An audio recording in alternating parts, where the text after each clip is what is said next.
Gabriel Alarcón Ramos souffre d'une maladie des yeux, une rétinite pigmentaire.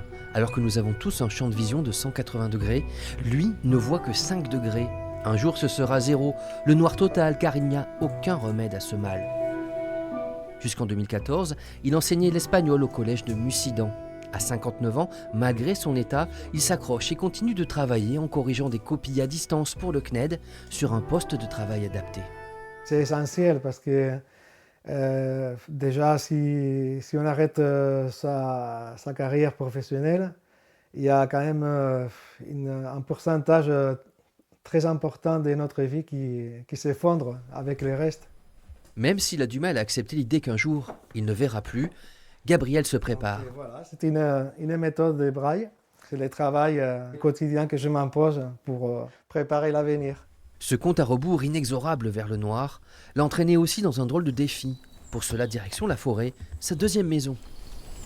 C'est l'endroit où je viens me ressourcer pratiquement tous les jours. Et c'est là que j'essaie de capter l'atmosphère de tout ce qu'on entend. Vous entendez les oiseaux? Amoureux de la Double, de ses bois, de ses ruisseaux, Gabriel a voulu en capturer l'image pour toujours en écrivant un livre. Un polar, La bête de la Double, qui commence à cet endroit.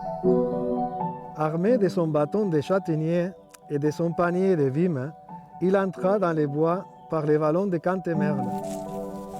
Ce compte à rebours qui m'a poussé à franchir les pas et à oser me mettre à écrire en français. Et en étant pressé par le temps, peut-être qu'effectivement ça a précipité les choses dans le bon sens du terme. Et pour moi, ça a été quelque chose en partie, ça me sauve.